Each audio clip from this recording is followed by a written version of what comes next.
क्या हाल चाल है बच्चों। नमस्कार। नमस्कार नमस्कार, क्या हाल चाल। लक्ष्य भाई, चारू, इस पे लेक्चर का नाम बच्चे कह रहे हैं सॉल्यूशन लिखा आ रहा है। सॉल्यूशन लेक्चर 14 लिखा आ रहा है, बट आज तो इलेक्ट्रोकेमिस्ट्री पार्ट 2 है।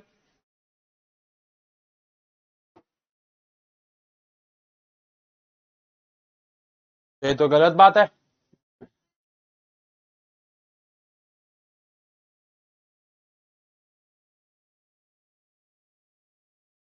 चेंज करने के बाद चारू वो भी डाल देना नोटिफिकेशन।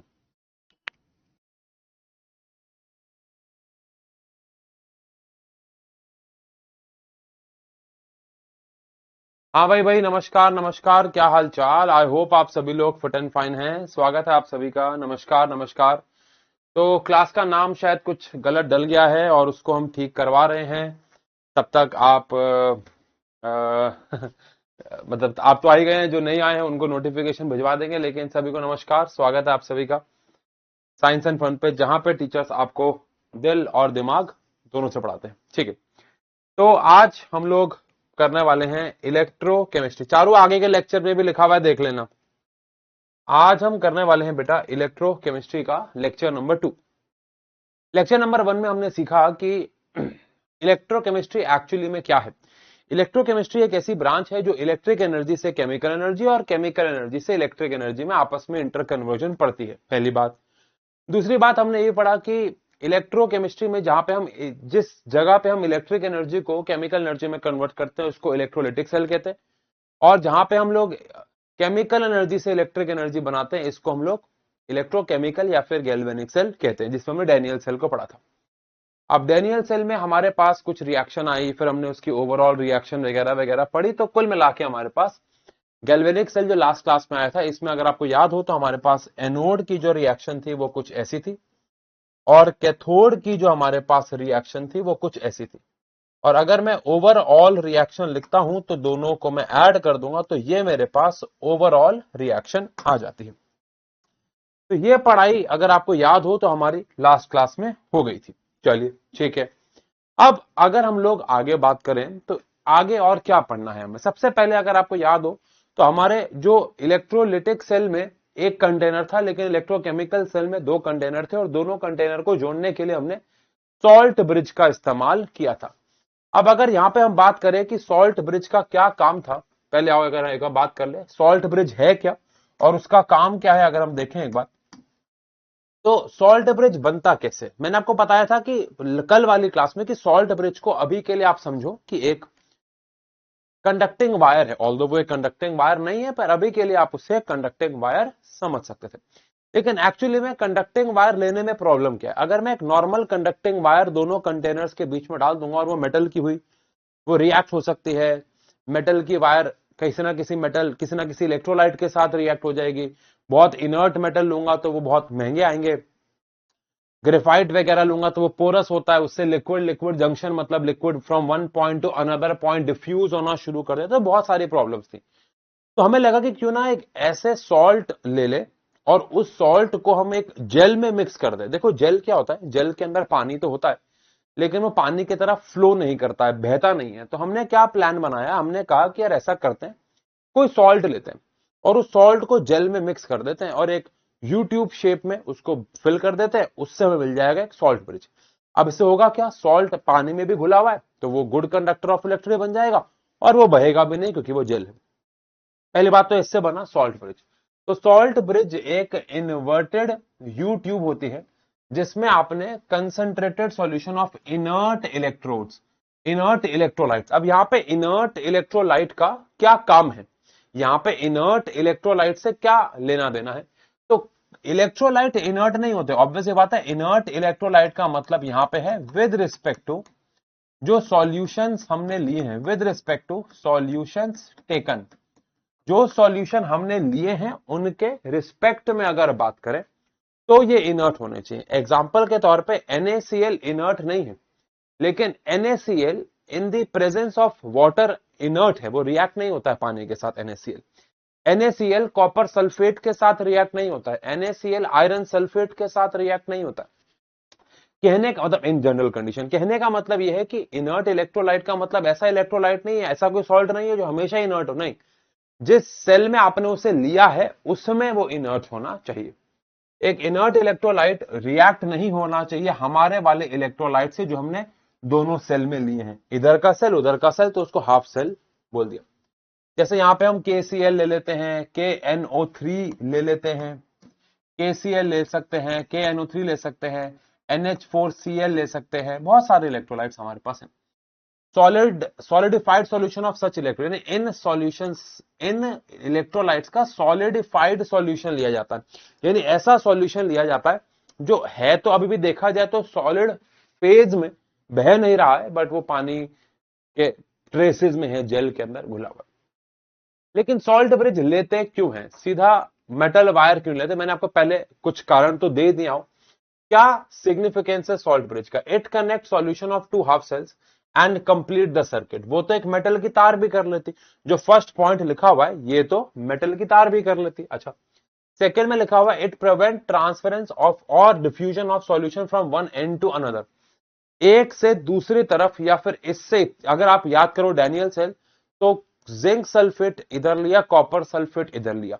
अगर मैं ग्रेफाइट रॉड लेता, ग्रेफाइट से मैं एक सॉल्ट ब्रिज बनाता, उसका नाम फिर सॉल्ट ब्रिज ना होता, सॉल्ट ब्रिज की बजाय ग्रेफाइट लेता, तो इधर से जिंक सल्फेट, इधर से कॉपर सल्फेट एक दूसरे में मिक्स होना शुरू हो जाता है, बिकॉज जो रॉड होती है वो पोरस होती है, उसमें हल्के हल्के छेद होते हैं, वो डिफ्यूजन करेगी। ये दोनों सेल्स को इलेक्ट्रिकली न्यूट्रल रखेगा। देखो, कोई भी सॉल्यूशन इलेक्ट्रिकल न्यूट्रल ऑटोमेटिकली रहता है जब इलेक्ट्रॉन ट्रांसफर होते हैं। जब इलेक्ट्रॉन ट्रांसफर होंगे तो न्यूट्रल तो वो रहेगा ही, क्योंकि इलेक्ट्रॉन आ भी रहे हैं जा भी रहे हैं। तो बेसिकली फर्स्ट पॉइंट और third point kind of same है। Last but not the least, ये लिक्विड लिक्विड जंक्शन को बनने से रोकता है। अगर लिक्विड मिक्स नहीं होगा तो एक लिक्विड और दूसरे लिक्विड के बीच में जो जंक्शन बनता, जहां वो मिलाप होते, वो भी नहीं बनेगा। प्रैक्टिकली स्पीकिंग इसका एक मेजर यूज यही है कि ये एक तो सर्किट को कंप्लीट करता है, दूसरा यूज इसका आप ये बोल सकते हैं मैक्स टू मैक्स कि सर्किट को कंप्लीट करने की वजह से ये पूरे के पूरे सॉल्यूशन को न्यूट्रल रखता है। तो अगर एग्जाम में कोई दो यूज आए तो ये लिखिएगा, बिकॉज लिक्विड लिक्विड जंक्शन उतना इंपॉर्टेंट यूज नहीं है, but still it is a use. ठीक है, अब यहां पे जो पीछे हमने डिफरेंस को पढ़ा, उससे पहले आओ एक बार सेल रिप्रेजेंटेशन और पढ़ लेते हैं। उसके बाद एक काफी इंपॉर्टेंट चीज पढ़ेंगे जहां पे हम लोग इलेक्ट्रोलिटिक सेल और इलेक्ट्रोकेमिकल सेल में डिफरेंस पढ़ेंगे। एक बच्चे का सवाल आ रहा है कमेंट सेक्शन पे कि हम जो जेल यूज करते हैं क्या वो अगर अगर जेल होता है? आंसर है अगर अगर जेल सिर्फ वो नहीं होता है। अगर मैं आपको बोलूं शॉर्ट में कि कैसे मुझे बनाना है सॉल्ट ब्रिज, तो सॉल्ट ब्रिज दो चीजों का बेसिकली मिक्सचर है। एक हमारे पास इनर्ट इलेक्ट्रोलाइट है, एक हमारे पास इनर्ट इलेक्ट्रोलाइट है, और उसके अंदर हमने कोई जेल डाल रखा है। अब बात रही इस जेल के बारे में, तो ये जेल सिलिका जेल भी हो सकता है, ये जेल एल्यूमिना जेल भी हो सकता है, बालों में लगाने वाला जेल नहीं होता है ये जेल अगर अगर जेल भी हो सकता है, अगर अगर जेल भी हो सकता है, जो अगरबत्ती वगैरह में भी इस्तेमाल किया जाता है। लेकिन ये कोई भी, अच्छा और भी जेल है, लेकिन ये कोई भी जेल हो, इससे आपको फर्क नहीं पड़ना चाहिए। सर कौन सा जेल लेना है? अरे बाबू कैसी बात कर रहे हो? चलो एक बात बताओ, अगर आपको किसी जगह से गंदगी हटानी हो तो आप क्या लोगे? अगर आपको किसी जगह से गंदगी हटानी हो तो आप क्या लोगे? अरे मेरी जान, इसका कोई फिक्स्ड आंसर तो नहीं है ना। अगर दांतों से गंदगी हटानी है तो हार्पिक का इस्तेमाल तो नहीं हो सकता ना, और टॉयलेट सीट से गंदगी हटानी है तो कोलगेट का इस्तेमाल तो नहीं हो सकता ना। शरीर से गंदगी हटानी है बेटा तो उसके लिए अलग चीज है, टाइल से गंदगी हटाने के लिए अलग चीज है, कुत्तों से गंदगी हटाने के लिए अलग चीज है, दुनिया से गंदगी हटाने के लिए अलग चीज है। मतलब अलग गंदगी से अलग तरीके से हटाया जाता है, विच बेसिकली मीन्स यहां पे अगर मैं NaCl ले रहा हूं एज मेरा इलेक्ट्रोलाइट तो वो अलग जेल में घुलेगा, KCl ले रहा हूं तो वो अलग जेल में घुलेगा, KNO3 ले रहा हूं तो वो अलग जेल में घुलेगा। हाँ, मेटल क्यों नहीं लिया? मेटल जो है वो रिएक्ट हो जाता ना बेटा। आप कॉपर लेते, आप जिंक लेते, आप क्या लेते? आप गुड कंडक्टर ऑफ इलेक्ट्रिसिटी लेते। अब दुनिया के सबसे बेहतरीन कंडक्टर कौन है? कॉपर है। सिल्वर और गोल्ड लेना महंगा पड़ जाएगा, प्रैक्टिकली आप सोचो, ऐसा नहीं है। प्रैक्टिकली जो बहुत महंगे सेल आते हैं, जो स्पेस प्रोग्राम्स में इस्तेमाल होते हैं, वहां पे हम लोग सिल्वर वायरिंग यूज करते हैं। पर अभी हम बेटा घरों में इस्तेमाल होने वाले 15-20 रुपए के सेल की बात कर रहे हैं, वहां पे सिल्वर का इस्तेमाल होना, गोल्ड इस्तेमाल होना एक अच्छी बात नहीं मानी जाएगी। यस, ठीक है, चलिए। हाँ, अब अगर बात करें आगे, तो सेल रिप्रेजेंटेशन को एक बार समझते हैं, उसके बाद हम एक इंपॉर्टेंट टेबल बनाएंगे कि इलेक्ट्रोलिटिक और इलेक्ट्रोकेमिकल सेल में क्या डिफरेंसेस हैं। काफी क्वेश्चन आते हैं, एजर्शन रीजन आते हैं, एमसीक्यू आते हैं उससे। पहले सेल रिप्रेजेंटेशन देखते हैं। Cell representation is only for electrochemical cell. चलो, अब सेल रिप्रेजेंटेशन में हम इस तरफ दिखाते हैं सबसे पहले ऑक्सीडेशन, ये दो डंडे आते हैं, और फिर हम लोग दिखाते हैं रिडक्शन। अभी आपको ऐसे समझ में नहीं आ रहा होगा, लेकिन मैं कुछ एग्जांपल करवाऊंगा, आप समझेंगे। जैसे कि मान लेते हैं आपके पास एक रिएक्शन है, मैं सबसे पहले आपको डैनियल सेल ही करा देता हूं, मैं सबसे पहले आपको डैनियल सेल ही करवा देता हूं। देखो, अगर मैं आपको बोलूं कि मैंने डैनियल सेल लिया, तो डैनियल सेल की ओवरऑल रिएक्शन क्या है? जिंक से बनाता है जिंक +2 और कॉपर +2 से बनाता है कॉपर। ये हमारी डैनियल सेल की ओवरऑल रिएक्शन। अब इसमें अगर मुझे सेल रिप्रेजेंटेशन करनी हो, सेल रिप्रेजेंटेशन करनी हो, तो ऑक्सीडेशन किसकी हो रही है? जिंक की। तो यहां पे सबसे पहले हम दिखाएंगे जिंक की ऑक्सीडेशन। फिर ये दो डंडे का मतलब है सॉल्ट ब्रिज। ये जो दो डंडे हम बना रहे हैं, इन दो डंडों का मतलब एक्चुअली में है सॉल्ट ब्रिज रिप्रेजेंटेशन। ठीक है, तो यहां पे हमारे पास आ गया ऑक्सीडेशन, फिर आ गया सॉल्ट ब्रिज, फिर आ गया रिडक्शन। अब रिडक्शन किसकी और कैसे हो रही है? तो आंसर है कॉपर +2 से कॉपर जा रहे हो। अब ये तो डैनियल सेल है, जो कि भैया बहुत फेमस सेल है, पर एग्जाम में कोई भी और रिएक्शन का सेल रिप्रेजेंटेशन आ सकता है भाई। आ जाओ, एक आध और कर लेते हैं। जैसे ये तो हो गया फर्स्ट। अब मान लेते हैं Na प्लस में कॉपर +2 गिव्स Na++ में कॉपर। अब वैसे तो ये रिएक्शन बैलेंस्ड नहीं है, क्योंकि यहाँ पे +2 है, यहाँ पे +1 है। रिडॉक्स रिएक्शन अगर आपको याद हो तो हमें इसे बैलेंस करना होगा, लेकिन बैलेंसिंग से न्यूमेरिकल अफेक्ट होंगे आगे जाके, लेकिन बैलेंसिंग से सेल रिप्रेजेंटेशन अफेक्ट नहीं होगी। कैसे? आओ देखो, अगर मैं यहां पे ऑक्सीडेशन लिखता हूं, तो सोडियम की हो रही है ऑक्सीडेशन सॉल्ट ब्रिज, और कॉपर +2 की हो रही है रिडक्शन। तो ये हमारे पास सेल रिप्रेजेंटेशन हो गया। तो आप किसी का भी सेल रिप्रेजेंटेशन कर सकते हो। एक और दिखाता हूं, चलो आओ। मान लेते हैं यहां पे आपके पास कुछ ऐसा हो रहा है कि H++ में Br- गिव्स HBr। मैंने बहुत रफली कोई रिएक्शन लिख दी है, ठीक है, H+Br- HBr, बहुत रफ रिएक्शन लिख दी है। अब आप मुझे कमेंट सेक्शन पे ये सोच के बताइए कि इनमें से ऑक्सीडेशन किसकी हो रही है, रिडक्शन किसकी हो रही है, और एक सेल रिप्रेजेंटेशन करिए। मन में कर लो, चाहे देखते हैं कितने बच्चों ने सही किया। ठीक है, हाँ, मन में कर लो और फिर ईमानदारी से बताना कितने बच्चों का गलत था, कितने का सही था। ठीक है, ठीक है, Na की ऑक्सीडेशन हो रही है। अरे वो तो पिछले क्वेश्चन में ना, हम तो बहुत आगे बढ़ गए बाबू, सोना नहीं है देखो क्लास के बीच में। हाँ, it is not a redox reaction. मैं तुम्हारे घर में आके ना तुम्हारे नाभि में मुक्का मारूंगा। तुम्हें ये समझ नहीं आ रहा है रिडॉक्स रिएक्शन है कि नहीं है? गंदी बातें करते हो फिर। हाँ, सॉल्ट ब्रिज का आउटर मटेरियल किसका बना होता है? किसी का ही बना हो सकता है, ग्लास का बना हो सकता है, प्लास्टिक का बना हो सकता है, आउटर मटेरियल मैटर नहीं करता है। जैसे आपके पास बिजली की तार है, बिजली की तार में आउटर मटेरियल थोड़ी ना मैटर करता है बाबू, वो तो मैटर ही नहीं करता। अंदर किस चीज का बना हुआ है, कॉपर का है, इस सब का, उस पर मैटर करेगा ना, बाहर किस मटेरियल का, इससे क्या फर्क पड़ता है। ठीक है, चलिए, अब ईमानदारी से बताना कितनों ने सही सोचा है। हाइड्रोजन की रिडक्शन हो रही है और ब्रोमीन की ऑक्सीडेशन हो रही है, तो पहले ऑक्सीडेशन लिखते हैं। अब ऑक्सीडेशन में Br- से आप Br जा रहे हो, सॉल्ट ब्रिज, फिर आप H+ से H जा रहे हो, ये रिडक्शन है और ये ऑक्सीडेशन है। अगर आपने ये सेल रिप्रेजेंटेशन सोची है तो आप अच्छे बच्चे हैं, गलत सोचिए तो भी आप अच्छे बच्चे हैं, नहीं सोचिए तो आप गंदे बच्चे हैं। ठीक है, चलिए आगे बढ़ते हैं। क्या एग्जाम में सॉल्ड रिप्रेजेंटेशन आता है? हाँ आता है, एक आध नंबर का सवाल आ सकता है, एजर्शन रीजन आ सकता है, एमसीक्यू आ सकता है, आ सकता है। चलिए, तो ये तो हुआ सेल को रिप्रेजेंट कैसे करते हैं। और आपको मैं बताऊं आगे जाके ना, अगर आपके स्कूल में चैप्टर हो गया है तो आपको पता होगा, इस चैप्टर की सबसे इंपॉर्टेंट चीज आने वाली है नर्स्ट इक्वेशन। आज वाली क्लास में नहीं आएगी, शायद अगली क्लास में आए, लेकिन नर्स्ट इक्वेशन इस चैप्टर में आएगी, काफी इंपॉर्टेंट चीज है वो। नर्स्ट इक्वेशन में आपको सेल रिप्रेजेंटेशन दे रखा होगा और रिएक्शन बनानी होगी।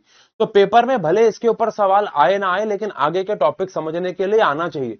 तो अगर आपके पास सेल रिप्रेजेंटेशन है तो आपको रिएक्शन बनानी आनी चाहिए, जो कि उल्टा ही है, जो कि उल्टा ही है। यस, चलिए अब बात करते हैं, इस पेज पे बात करते हैं कि how electrolytic cell is different from electrochemical cell. जब तक मैं टेबल बना रहा हूं, आप अपने मन में इलेक्ट्रोलिटिक सेल और इलेक्ट्रोकेमिकल सेल में क्या क्या डिफरेंसेस है ये गो थ्रू कर लो। देखते हैं कि आपने ज्यादा डिफरेंसेस सोचे या मैंने ज्यादा डिफरेंसेस सोचे। चांसेस तो वैसे यही है कि मैंने ज्यादा सोचे, क्योंकि मैं आपसे ज्यादा होशियार हूं लेकिन कोई बात नहीं, नहीं मजाक कर रहा हूं, आप ज्यादा भी सोच सकते हो, ऐसी बात नहीं है। लेकिन इलेक्ट्रोलिटिक सेल और इलेक्ट्रोकेमिकल सेल में डिफरेंसेस सोचो, जो भी आप सोच सकते हो।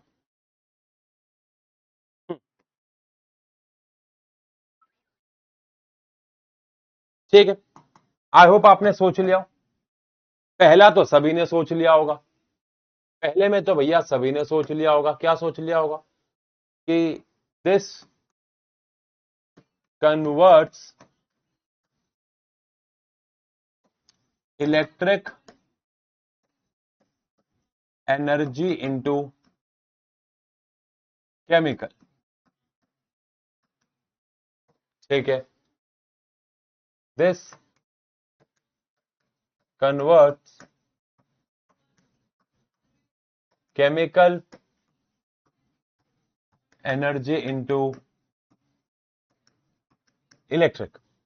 सही है, ये तो सभी ने सोचा होगा। सेकेंड, क्या आपको याद है कि इलेक्ट्रोलिटिक सेल में एनोड पॉजिटिव था, कैथोड नेगेटिव था। इलेक्ट्रोकेमिकल सेल में उल्टा हो गया था, एनोड नेगेटिव हो गया था और कैथोड पॉजिटिव हो गया था। ऑल्दो जो चीज कॉमन थी वो ये थी कि दोनों ही केसेस में एनोड पे ऑक्सीडेशन होती है और कैथोड पे रिडक्शन होती है। यस, लेकिन इस सेल में एनोड पॉजिटिव टर्मिनल है और कैथोड जो है वो नेगेटिव टर्मिनल है। सही है, लेकिन वहीं पे अगर बात करें तो यहां पे एनोड जो है वो नेगेटिव हो जाता है और कैथोड जो है वो पॉजिटिव। लेकिन जो चीज नहीं बदलती वो ये है कि ऑक्सीडेशन एनोड पे ही हो रही है और रिडक्शन कैथोड पे ही हो रही है। तीसरा difference, electrolytic cell single container में होता है, लेकिन इलेक्ट्रोकेमिकल सेल में डुअल कंटेनर या डबल कंटेनर चाहिए होते हैं। अब सोचने की बात है कि दो कंटेनर क्यों? अगर आप लास्ट क्लास में थे तो ठीक है, नहीं तो आपको समझ में नहीं आएगा। दो कंटेनर क्यों? अगर मेरे पास ये कंटेनर एक है, ये दो दूसरा कंटेनर है, यहां मैंने जिंक सल्फेट लिया, इसमें जिंक की रॉड डुबाई, यहां मैंने कॉपर सल्फेट लिया, इसमें कॉपर की रॉड डुबाई, दोनों को कनेक्ट करा, गैल्वेनोमीटर लगाया, सर्किट में करंट दौड़ गया और मजा आ गया। लेकिन मैंने इतना तामझाम किया क्यों? मैंने यहां पे एक कंटेनर ही क्यों नहीं ले लिया? यानी मैंने यहां पे कॉपर सल्फेट क्यों नहीं ले लिया और उसके अंदर मैंने सीधा जिंक की रॉड क्यों नहीं डुबा दी? मैंने यहां पे कॉपर सल्फेट क्यों नहीं ले लिया और फिर मैंने उसके अंदर जिंक की रॉड क्यों नहीं डुबा दी? मुझे यह बता दो। इससे भी तो दोनों के बीच में रिएक्शन हो जाती। जिंक जो है वो कॉपर सल्फेट के साथ रिएक्ट होके जिंक सल्फेट बनाता और कॉपर को बाहर निकाल देता। तो ऐसा क्यों नहीं किया मैंने? दो अलग अलग कंटेनर क्यों लिए मैंने? ठीक है, ठीक है, ठीक है, ओके, ओके, ठीक। बिकॉज केमिकल को इलेक्ट्रिक एनर्जी में कन्वर्ट करना है तो ठीक है, मिक्स हो जाते तो। हाँ, बहुत ही कम बच्चों ने आंसर सही दिया है, और जो कि सही आंसर ये है बेटा कि अगर मैं दो कंटेनर के बजाय एक कंटेनर लेता तो जिंक जो है वो इलेक्ट्रॉन कॉपर +2 को दे रहा है और वो एक ही कंटेनर में देता। लेकिन दो अलग अलग कंटेनर में रखने से जिंक को इलेक्ट्रॉन अगर कॉपर +2 को देने हैं तो इलेक्ट्रॉन्स का फ्लो होगा थ्रू वायर और उसी फ्लो का इस्तेमाल करके आप बिजली यूज कर लोगे। बेटा आप सोचो ना, अगर मैं आपको इलेक्ट्रॉन दे रहा हूं और रास्ते में कोई डिवाइस यूज होना है तो इलेक्ट्रॉन को एक कंटेनर से दूसरे कंटेनर में तो जाना पड़ेगा। जिंक वाले कंटेनर से कॉपर वाले कंटेनर में जाते हैं इलेक्ट्रॉन, बीच में हमको डिवाइस लगा के उसको यूज कर सकते हैं। लेकिन अगर आप एक ही कंटेनर लेते तो फ्लो उधर ही आपस में उनका चलता रहता बीच में ही, तो आप उस बिजली का इस्तेमाल कैसे करते, उस बिजली का यूज कैसे करते?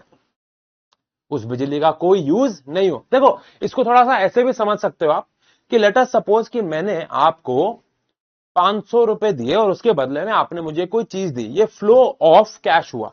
थोड़ा कॉमर्स वाली भाषा हो गई बट ठीक है, यहां पे कैश का फ्लो हुआ। मैंने आपको पैसा दे दिया, आपने मुझे उसके बदले में कोई सर्विस दे दी या कोई चीज दे दी, ओके ठीक है। लेकिन अगर मैंने 500 रुपए अपने बेटे को दिए कि बेटा मेरा ना कल जन्मदिन है और मुझे ये 500 रुपए गिफ्ट में दे दियो, तो इसका कोई सेंस तो नहीं हुआ ना कि मैंने उसको 500 दिए, उसने मुझे एज अ गिफ्ट 500 वापस कर दिए। तो पैसे का फ्लो देखा जाए तो हुआ ही नहीं है कहीं ना कहीं, या फिर वो पैसा किसी और के जगह पे थोड़ा सा ऐसे बोले क्रेडिट डेबिट, वो सब तो कुछ नहीं हुआ यहाँ पे किसी का। द ओनली पॉइंट इज बेटा कि इलेक्ट्रॉन का इस्तेमाल तभी हो पाएगा जब वो एक घर से दूसरे घर जाएगा। अगर वो एक ही घर में घूम रहा है तो उसे घूमना नहीं बोलते। तो इसीलिए आपको दो अलग अलग घर लेने पड़े ताकि इलेक्ट्रॉन जाए फ्रॉम जिंक टू कॉपर और रास्ते में आप उसको यूज कर लो। ठीक है ठीक है। एक बच्चे का यह भी कहना है कि पोटेंशियल डिफरेंस क्रिएट हो जाए। यश, टू बी वेरी ऑनेस्ट ये बिल्कुल सही स्टेटमेंट नहीं है, क्योंकि पोटेंशियल डिफरेंस अभी मैं आपको दिखाऊंगा शायद आज ही या फिर अगले क्लास में कि एक कंटेनर में भी डेवलप हो सकता है।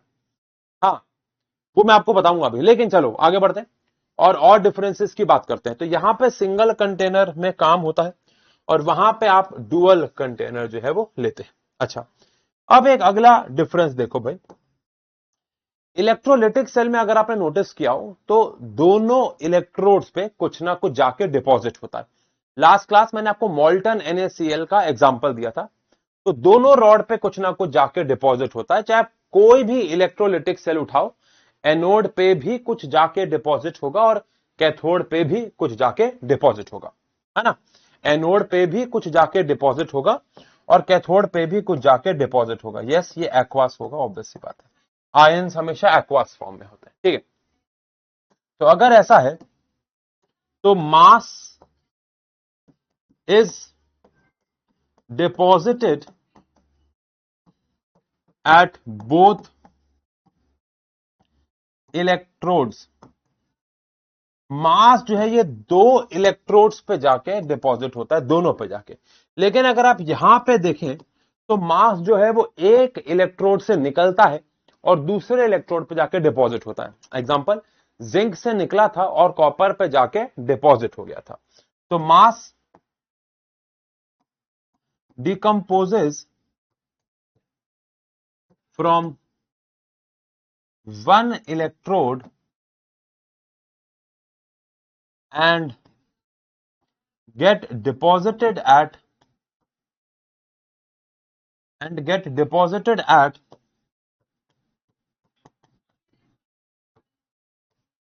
other। यानी एक से मास डिकम्पोज होकर दूसरे पे जाके डिपॉजिट हो जाएगा। तो लेकिन यहां पे दोनों रॉड पे कोई ना कोई मास जाके क्या होता है, डिपॉजिट होता है। अच्छा, अब एक आखिरी डिफरेंस जो बहुत कम हो सकता है चारों डिफरेंस आपने सोच लियो, पर मुझे पूरा यकीन है तीन तो आपने पहले सोच लिए होंगे, हो सकता है चौथा ना सोचा हो। लेकिन पांचवा तो थोड़ा सा सोचना मुश्किल ही रहता है। कैसे, देखो अगर मैं आपसे पूछूं कि एक इलेक्ट्रोलिटिक सेल कब तक काम करेगा, बताओ। एक इलेक्ट्रोलिटिक सॉल्ट ब्रिज भी लिख सकते हैं, नहीं बेटा वो तो फिर आप कॉम्पोजिशन लिख रहे हो आप, है ना। फिर तो बहुत सारी चीजें आ जाएंगे कि यहाँ पे गैल्वेनोमीटर होता है, वहां पे बैटरी आती है। नहीं नहीं नहीं, ऐसे तो स्पेलिंग भी अलग है दोनों की, गलत बात, ठीक है। अच्छा, अब अगर मैं आपको बोलूं कि इलेक्ट्रोलिटिक सेल के अंदर एक इलेक्ट्रोलिटिक सेल कब तक चलेगा, तो कब तक चलेगा भाई, लास्ट कब तक, until we pass current and electrolyte last। यानी कि एक इलेक्ट्रोलिटिक सेल कब तक चलेगा? जब तक आपका इलेक्ट्रोलाइट बचा हुआ है और आप बिजली पास करा रहे हो।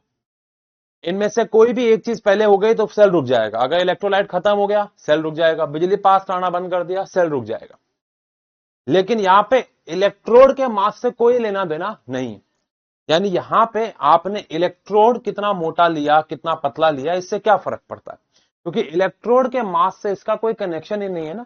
अगर आपको याद हो लास्ट क्लास में हमने मोल्टन NaCl लिया था और पिघला हुआ NaCl में जब बिजली पास कराई तो Na जाके डिपॉजिट हो रहा है, Cl2 जाके डिपॉजिट हो रहा है और NaCl खत्म होता जा रहा है। अब सारा NaCl खत्म हो गया तो सेल रुक जाएगा, या फिर अगर आपने बिजली पास कराना बंद कर दिया तो भी सेल रुक जाएगा। अच्छा, ओके। तो यहां पे क्या होता है, लेकिन ये जो सेल है ये सिर्फ तब चलता है, ये जो सेल है ये सिर्फ तब चलता है जब आप या तो जिंक रॉड, कोई एक रॉड खत्म हो जाए, ऐसी रॉड जिसका ऑक्सीडेशन हो रहा है वो खत्म हो जाए, और दूसरे के में इलेक्ट्रोलाइट खत्म हो जाए। तो ये इलेक्ट्रोलाइट पे तो डिपेंड करता ही है। लास्ट ऑब्वियस ही बात है, अंटिल एक साइड का electrolyte of one half cell last, और दूसरे में अंटिल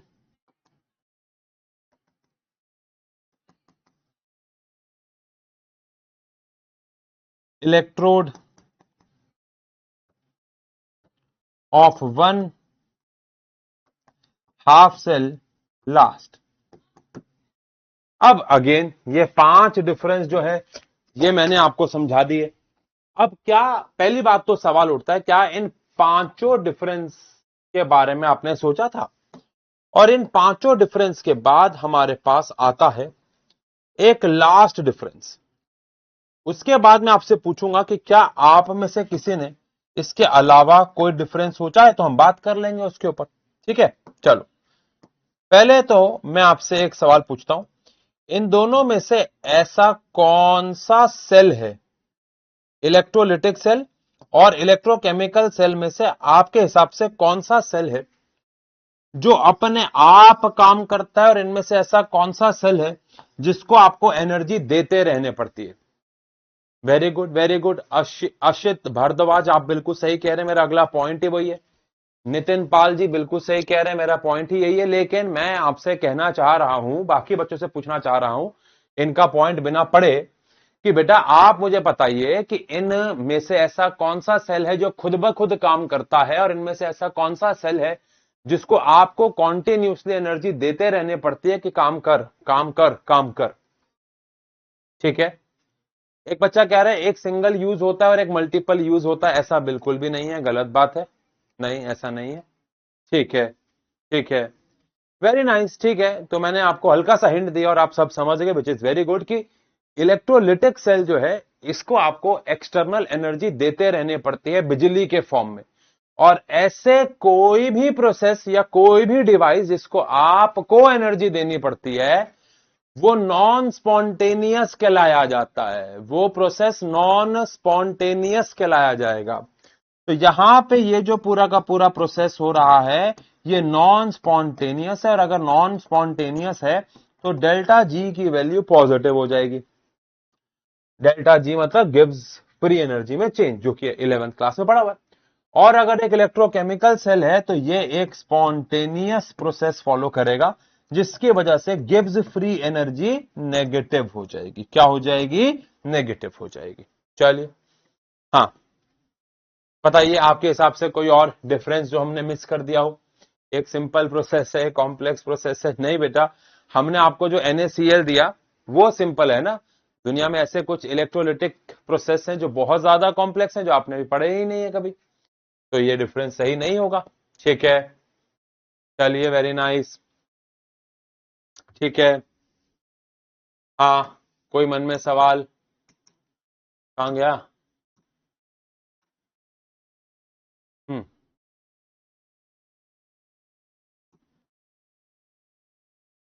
ये वाली इस वाली रिएक्शन को बैलेंसिंग के हिसाब से लिखेंगे तो अलग आएगी फिर ये। हाँ ठीक है, एक बहुत कॉम्पैक्ट है, ठीक है। इस वाले रिएक्शन को अगर हम बैलेंसिंग के हिसाब से लिखेंगे तो ये फिर बहुत अलग आएगी बेटा। फिर आपको इसे ऐसे लिखना पड़ेगा, इसको चेंज कर लेते हैं हम। अगर आपने पहले ही नोट कर लिया था तो चेंज कर लेना याद से। हाँ, कि अगर मैं यहाँ पे एच, लेट से मैं इसको ऐसा लिखता हूं तो आप ज्यादा बेहतर समझ पाएंगे कि अगर मैं एच बी आर को H2 plus B are to लिखता हूं फिर यहाँ पे ऐसा आएगा, फिर तो सेल रिप्रेजेंटेशन बदल जाएगा। ठीक है। तो जो बच्चा कह रहा था, मैं उनका नाम भूल गया, गुरसिमरन थे, कौन थे? अगर आप अभी भी हैं क्लास के अंदर तो मुझे थम्स अप दीजिएगा, तो फिर आपकी वाली बात सही हो जाएगी। ठीक है ना, गुरसिमरन, आई गेस यही नाम था बच्चे का। हाँ चलिए, अब बताओ इसमें क्या होगी सेल रिप्रेजेंटेशन। अब इसमें हाइड्रोजन जो है वो H प्लस से 0 जा रहा है, यानी कि रिड्यूस हो रहा है, और ब्रोमीन जो है वो माइनस से 0 जा रहा है, यानी कि ऑक्सीडाइज हो रहा है। ठीक है ना। तो अगर ऐसा हो रहा है तो H प्लस की रिडक्शन और ब्रोमीन की ऑक्सीडेशन, तो Br माइनस से Br2 जा रहे हो सॉल्ट ब्रिज, और H प्लस की हो रही है रिडक्शन, तो H प्लस से आप H2 जा रहे हो, तो ये फिर एक प्रॉपर सेल रिप्रेजेंटेशन हमारी हो जाएगी। सही है। हाँ, क्या डबल डिस्प्लेसमेंट हो सकती है सॉल्ट ब्रिज में? बेटा अगर सॉल्ट ब्रिज में रिएक्शन ही हो गई तो फिर एक अच्छा सॉल्ट ब्रिज नहीं है। आप बताओ मुझे सॉल्ट ब्रिज कैसा होना चाहिए जो हमारे इलेक्ट्रोलाइट्स के साथ रिएक्ट ही ना हो। हाँ, गुरतरनदीप सिंह थे क्या वो? हाँ हाँ ठीक है ठीक है, गुरतरनदीप सिंह थे, ठीक है। चलिए, can an electrolyte cell also behave as electrochemical? हाँ, मैंने ये भी लास्ट क्लास में डिस्कस किया था कि कोई एक सेल उल्टा भी हो सकता है। मैंने आपको बताया था कि जब आप अपने फोन की बैटरी को चार्ज कर रहे होते हो तो आप इलेक्ट्रिक एनर्जी से केमिकल एनर्जी बना रहे होते हो, तो वो एक इलेक्ट्रोलाइटिक सेल की तरह बिहेव करता है। लेकिन जब आप उसे डिस्चार्ज करते हो, मतलब यूज कर रहे होते हो, तो वहां पे आप केमिकल एनर्जी से इलेक्ट्रिक एनर्जी बना रहे होते हो। यस, ठीक है। हाँ, इलेक्ट्रोड के रूप में प्लैटिनम का इस्तेमाल किया जा सकता है। ठीक है, चलिए आगे बढ़ते हैं। और तो कोई सवाल नहीं, आगे बढ़े भाई फिर। हम्म, चलिए ठीक है। अब आज का हमारा एक और टॉपिक, हम मुझे लगता है 5 मिनट बात कर सकते हैं जिसके ऊपर, वो हमारे पास है इलेक्ट्रोड पोटेंशियल। इलेक्ट्रोड पोटेंशियल, अब what do you mean by electrode potential? And obvious बात है, अगर हम इलेक्ट्रोड पोटेंशियल समझ गए तो हम ये वर्ड भी समझ जाएंगे, standard electrode potential. Standard electrode potential भी हम समझ जाएंगे। हाँ, संडे को आपका टेस्ट है। यस यस, टाइमिंग्स के बारे में कल बात चल जाएगा, और कल आपकी फिजिक्स की डाउट क्लास भी है शाम को। चलिए ठीक है।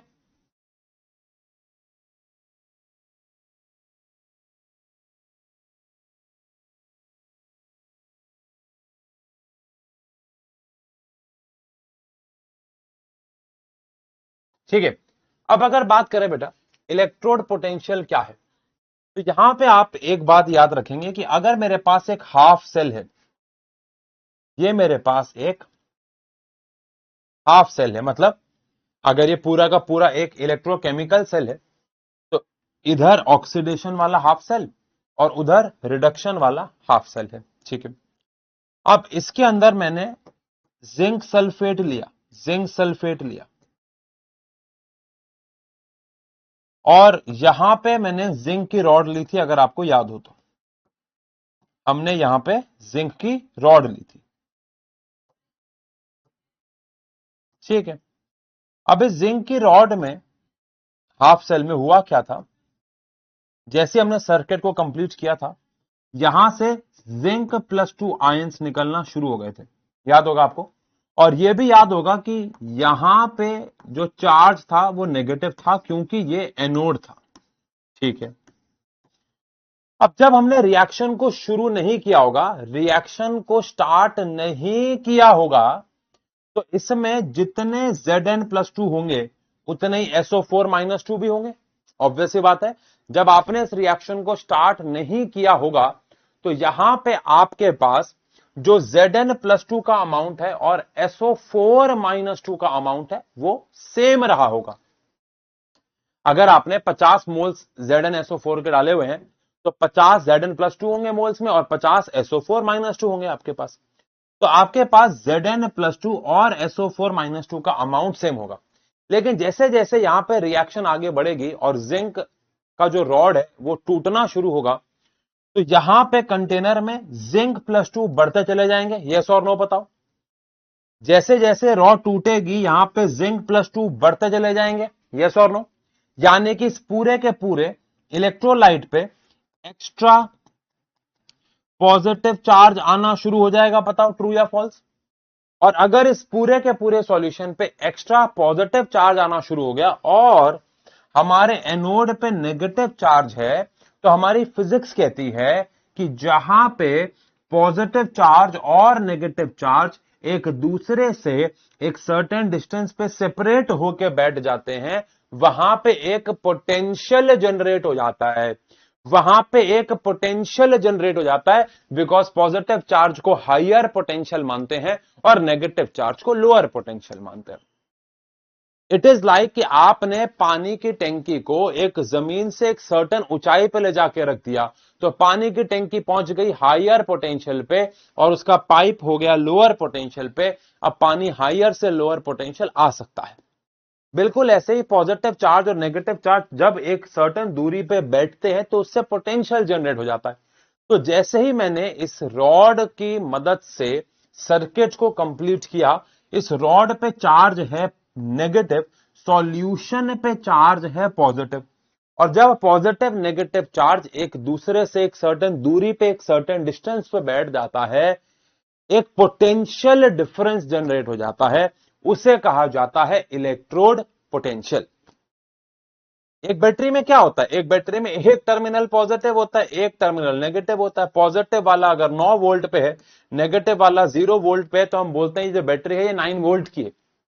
पॉजिटिव वाला 9 वोल्ट पे होता है, नेगेटिव वाला 0 वोल्ट पे होता है, तो हम क्या कहते हैं बैटरी 9 वोल्ट की है। उसी को तो पोटेंशियल डिफरेंस कह देते हैं हम, है ना। तो यहां पे भी क्या हुआ कि हमारे पास रॉड पे चार्ज नेगेटिव था। इस पूरे इलेक्ट्रोलाइट पे पहले तो कोई चार्ज नहीं था, लेकिन जैसे जैसे इस कंटेनर में Zn+2 बढ़ता जा रहा है, इस पे पॉजिटिव चार्ज आ रहा है और पॉजिटिव चार्ज आने की वजह से रॉड और इस इलेक्ट्रोलाइट पे ऑपोजिट चार्ज आ गया है। रॉड पे चार्ज आ गया नेगेटिव, इलेक्ट्रोलाइट पे चार्ज आ गया पॉजिटिव, और ऐसा हमेशा होगा। आप यही कॉपर सल्फेट के लिए भी देख लेना, कॉमन सेंस है। तो कॉपर सल्फेट में अगर आपको याद होगा तो कॉपर+2 आयंस खत्म हो रहे हैं। याद होगा कॉपर+2 आयन रॉड पे जाके डिपॉजिट हो रहे थे, तो कंटेनर में SO4-2 आयंस का अमाउंट बढ़ता चला जाएगा बिकॉज कॉपर+2 का अमाउंट कम हो रहा है, तो रिलेटिवली SO4-2 आयंस का अमाउंट बढ़ता चला जाएगा। और SO4-2 आयंस का अमाउंट अगर बढ़ता चला गया और रॉड पे अगर आपको याद हो तो पॉजिटिव चार्ज था, तो ये पॉजिटिव नेगेटिव के बीच में एक पोटेंशियल बन जाएगा। उसे हम इलेक्ट्रोड पोटेंशियल कहेंगे। यानी इलेक्ट्रोड पोटेंशियल ऑक्सीडेशन वाले हाफ सेल पे भी बनता है और रिडक्शन वाले हाफ सेल पे भी बनता है। क्या है इलेक्ट्रोड पोटेंशियल? आओ एक बार परिभाषा से पढ़ लेते हैं। When an electrode is in contact with the solution of its ions in a half cell, it has tendency to lose, या तो वो इलेक्ट्रॉन गेन करेगा या तो वो इलेक्ट्रॉन लूज करेगा। वो सामने वाले पे डिपेंड करता है, जो कि हमें डैनियल सेल में पढ़ा था कि जब जिंक को कॉपर के साथ लगाया गया था तो जिंक ने इलेक्ट्रॉन लूज किए थे, कॉपर ने गेन किए थे, which is known as electrode potential. इसे कहा जाता है इलेक्ट्रोड पोटेंशियल। इसको ऐसे भी समझ सकते हैं, देखो इसको मैं 1 मिनट और लूंगा, बस मुझे पता आपकी अगली क्लास भी है, लेकिन 1 मिनट में आपसे और लूंगा। इसको और आसान भाषा में अगर मैं आपको समझाऊं, तो जब जिंक अकेला बैठा हुआ था तो कोई इलेक्ट्रोड पोटेंशियल जनरेट होगा? नहीं होगा। ऑब्वियस सी बात है, कोई अकेला सेल कोई पोटेंशियल जनरेट नहीं कर सकता। ये जिंक ने Zn+2 को छोड़ना शुरू कब किया? जब उसने इलेक्ट्रॉन दिए। लेकिन किसको दिए? मैंने लास्ट क्लास में कहा था जब तक कोई इलेक्ट्रॉन लेने वाला नहीं होता है, इलेक्ट्रॉन देने वाला इलेक्ट्रॉन देता भी नहीं है, ये मैंने आपको बताया था। तो अगर जिंक के सामने कॉपर+2 आएंगे ही नहीं तो जिंक इलेक्ट्रॉन देगा ही नहीं। तो यहां पे ऐसे परिभाषा में लिखा हुआ है कि जब एक हाफ सेल दूसरे के साथ कांटेक्ट में आता है तो उसके पास एक क्षमता आ जाती है इलेक्ट्रॉन देने की या फिर इलेक्ट्रॉन लेने की, तो उसी इलेक्ट्रॉन देने की और इलेक्ट्रॉन लेने की क्षमता को नापा जाता है पोटेंशियल। पोटेंशियल का हिंदी क्षमता ही होता है। कोई अगर ज्यादा ताकत से इलेक्ट्रॉन देना चाहता है, कोई अगर ज्यादा ताकत से इलेक्ट्रॉन देना चाहता है तो उसका पोटेंशियल ज्यादा होगा ऑक्सीडेशन के लिए। कोई अगर ज्यादा ताकत से इलेक्ट्रॉन लेना चाहता है तो उसका रिडक्शन के रिस्पेक्ट में पोटेंशियल ज्यादा होगा। अगर कोई इलेक्ट्रोड इलेक्ट्रॉन लेना भी नहीं चाहता, देना भी नहीं चाहता, तो उसका पोटेंशियल 0 के करीब होगा, क्योंकि ना वो इलेक्ट्रॉन लेना चाह रहा है ना वो इलेक्ट्रॉन देना चाह रहा है, उसके पास क्षमता ही नहीं है। सिंपल सी बात। खैर, इसको और डिटेल में पढ़ेंगे हम अगली क्लास में, बट अभी के लिए आप ऐसा कह सकते हैं। इसको हम और डिटेल में पढ़ेंगे, इलेक्ट्रोड पोटेंशियल को पढ़ेंगे, इसको नापेंगे। एक टेबल आएगी हमारे पास एनसीईआरटी की, ये आपने 11th क्लास में भी देखी हुई है, बट ठीक है, विल सी, नेक्स्ट क्लास में मिलते हैं। ठीक है, चलिए बाय बाय, टेक केयर। ठीक है, कल आपकी डाउट क्लास है फिजिक्स की, और परसों आपका टेस्ट भी है, और हो सकता है आपकी इलेक्ट्रोकेमिस्ट्री की एक्स्ट्रा क्लास भी वो बताएंगे आपको, लेकिन उससे पहले आपका फिजिक्स का जो है वो टेस्ट है कल, तो इसलिए कल जो डाउट क्लास होगी उसमें अपने टेस्ट से डाउट भी पूछ सकते हैं। चलिए बाय बाय।